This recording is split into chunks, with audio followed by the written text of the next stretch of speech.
When it comes to Avalanche as a project, what is my outlook in 2026? Even though nothing I say is financial advice and this is just my personal perspective, when I take a look at Avalanche, I still like it as a layer one blockchain. Sure, AVAX, its native token, still around 14 times lower than $200. But also, the way you take a look at it is I have not seen an altcoin season. And also on top of that, if I take a look at $200, actually at that point, considering current circulating supply, market cap would be around 86 billion, right? This may seem like such a, I guess outlandish amount. I get the argument, but actually, if I take a look at just even BNB, back in 2021, the market cap was over 100 billion, and that's years ago. But besides that point, BNB reached a new all-time high during the cycle. AVAX clearly did not, but actually, I have not given up. I'm still waiting and staying patient because the reason why I'm still looking at 2026 is because if I take a look at Avalanche, we saw not too long ago, the maximum supply allegedly was going to remain at 720 million forever, at least from what I can see. Not to mention, if I take a look at in December of 2025, so last year, right? But it's basically just like a month ago. But besides that, according to Token Relations, Avalanche processed 1.2 billion transactions in December, marking its highest monthly total on record. So I find that to be pretty impressive as well. Not to mention, when I take a look at Avalanche, there's something else that, I guess I'm somewhat looking forward to, but it's still kind of ambiguous as of right now. But remember not too long ago, when it comes to Grayscale, they wanted to convert their Avalanche trust into a spot Avalanche ETF, right? So we'll see if it does get approved. It's still, I guess, somewhat in progress. But also, the thing is this, Grayscale, they're really massive. If we take a look at the Grayscale Bitcoin Trust, it has, at least the last time I checked, nearly 165,000 Bitcoin. Now, it's slightly less than that, but it's like kind of almost. But then again, that's the last time I checked. If I consider kind of like the current value of Bitcoin, right, which is like around 90 grand, that's like well over 10 billion right there in the Grayscale Bitcoin Trust. Now, when it comes to the Avalanche, trust, I mean, it's not really that popular because Avalanche is not like the most popular layer one blockchain out there, but I'm just saying, like at least something like Grayscale even cares about something like this. I mean, they don't really have to, right? Like the thing is, Grayscale without Avalanche, right, without this project, they're fine anyways. They don't need this, you know what I mean? But the thing is, why do they care anyways, right? Maybe they see something in the fundamentals.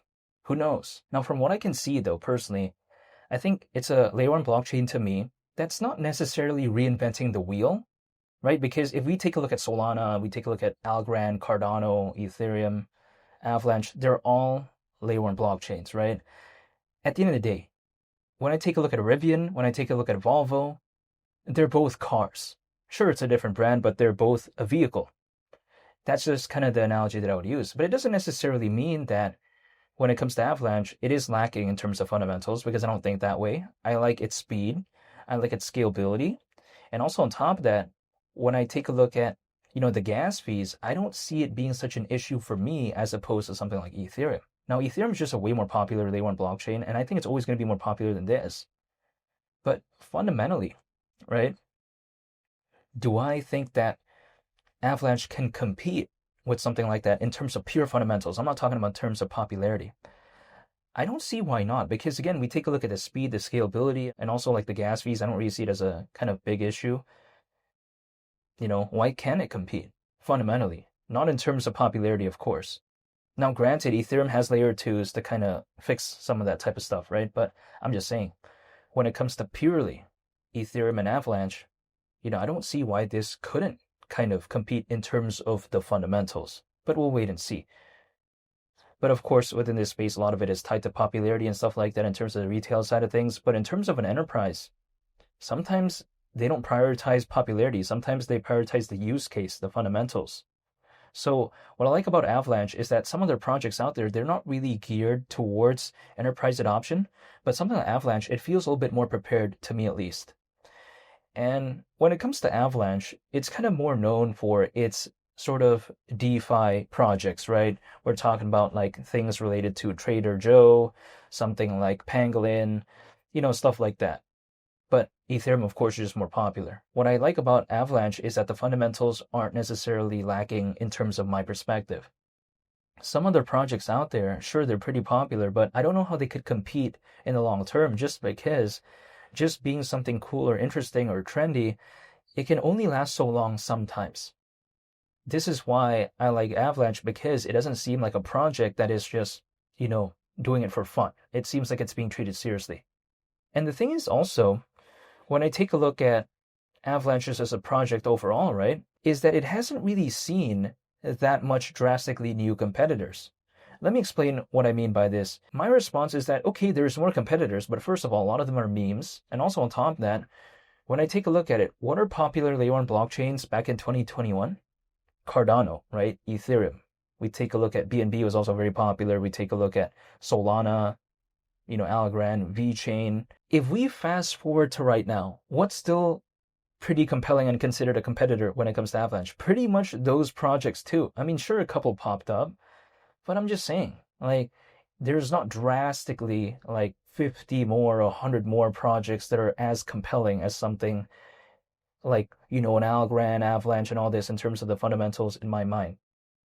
So, yes, there's more competitors in theory, but in actuality, is there that many that are new? You know what I mean? So I still think that even right now, I feel like it could still compete with some of the others because it was able to compete with them back then. But then the competitors that existed back then are pretty much kind of in that same group even right now. It'd be different if, like, let's say, whatever make-believe scenario, Cardano didn't become popular, or like, Algorand or something like that, and just kind of stayed where it was after that pullback. And then Avalanche was still kind of doing its thing, and then there's like just drastically new competitors. Then okay, yeah, I understand. But that doesn't seem to be the case, right? So I still haven't given up when it comes to Avalanche and its native token called AVAX. I just have not seen a moment where I want to give up, even though nothing I say is financial advice and I'm not telling it into anything, but I'm still waiting and just staying patient. That's all I can do. But in the meantime, I did want to take a look at Avalanche because I just wanted to talk about my thought process when it comes to it in 2026 in my mind. I'll never be able to know when there's going to be an altcoin season, but at least I'd like to be waiting in case maybe I did see something. Who knows if something's going to happen, but I like to be waiting. That's it. I'm not telling you into anything. However, I want to say thank you for watching, and I hope you all have a very nice day. And it's been Lee the Captain, and I'll see y'all on the next video.